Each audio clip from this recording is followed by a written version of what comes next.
มาสุงค่ามาสุงค่าเมื่อนี้ก็ทุบยานขาวทางตั้งอ่องกรูทางกำค่ะเนาะอ๋อค่ะอ๋อค่ะเมื่อนี้ขาวเดี๋ยวมาในตัวไม้ตัวหนึ่งค่ะเนาะนี่จะเป็นอียาลีค่ะก็อะไรก็เดี๋ยวหู้เยอะอันใบหู้ก็เดี๋ยวมีค่ะเนาะอ๋อค่ะต้นไม้นั้นได้ก็กำลังใบหู้จักอยู่ค่ะเนาะต้นไม้ซื้อมันได้ก็เดี๋ยวเป็นทางไหนก็ได้ทำงานค่ะเอาค่ะ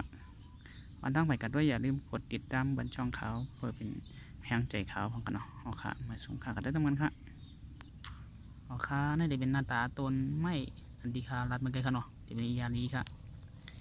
อียาลีค่ะบางก็ได้หู้ค่ะเนาะบางก็ได้ไปหู้ค่ะ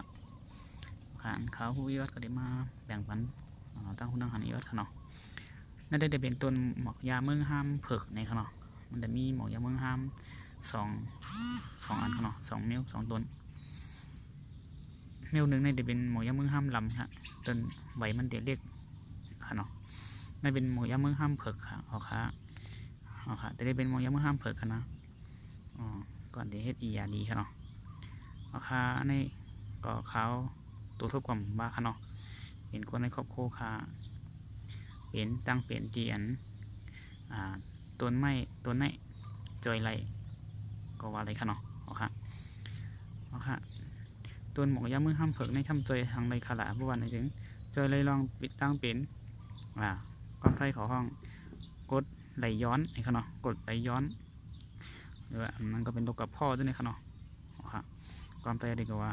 คงเขาเจี๊ยบพื้มันก็จะเป็นลมต้องสัตว์ต้องยิงต้องไม่หนาๆเลยมันก็ได้กินพอมากินแล้วสัมเสียงสังว่าสิกินก็แล้วจะมีลมต้องเจี๊ยบต้องแกนหัวใจสัตว์หัวใจยืงที่นี่ค่ะเนาะหน้าอกเจี๊ยบที่นี่สันเป็นยุบเป็นยับปลายลิ้นไต่ที่นี่ค่ะเนาะอย่างที่ขาได้ข้อมูลมาเอาค่ะนี่ตีจอยไรตีจอยลดปัญหาตรงนั้นลงสั่งหายกว่าในตัวพี่น้องของข้าเนาะเอาค่ะสั่งตัวว่าเผื่อเป็นตั้งเป็นอยู่ที่ขาในถึงเพราะอาหารหมอยามือห้ามผับหมอกยามือห้ามเผือกที่ไหนอย่าลืมเอาไปต้มแล้วก็เอาไปคือกินน้ำมันค่ะเอาค่ะไล่เอาตัวมันไล่กินมันทำให้แล้วเพราะว่าในถึงเอาน้องซื้อพี่น้องเขาถ้วยกะก็เลยค่ะถ้วยกะก็กวาดล่างปันเข้มยินขนมคือตีมดลองเอาขาตีต้มกินน้ำมันเขาเลยเนาะมันก็จะเป็นลองกินลองอาหารแต่ในเฮ็ดลองมุสยินค่ะเอาค่ะว่าเสียเอากะล่างกับซุปเย้าเข้มเดียวเป็นถึงมาแทบหมอกคืบจะไหนก็เลยค่ะให้ต่างกันแล้วก็เอาเชือกมัดให้ตุ้มเสต้มค่ะเอาวางในหม้อแล้วก็น้ำใส่ก็ต้มพดต้มตั้งหือหม้อก็คือในเอาตัวนั้นขนาดเนาะวางไม้นำดันออกแล้วในก็เข้าคาปอไว้ให้กัดว่าจากนั้นเขาคำก่อมันนำมาคือเอานำที่เขาคือไว้นั้นมาแถมไว้ในขวดในเตาเสร็จลองค่ะเนาะเอาขาให้นั่นก็เอาขาก็เอากินไรกูมือค่ะเนาะฟ้องมือเขาคัดต้องไม้นำอันในเตียนไรค่ะนำไม้มาทำในเตียนไรค่ะนั้นฟ้องมือกินข้าวเท่านั้นเอากินกับข้าวนำกับข้าวเนาะว่าเสร็จกินข้าวเยอะนั่น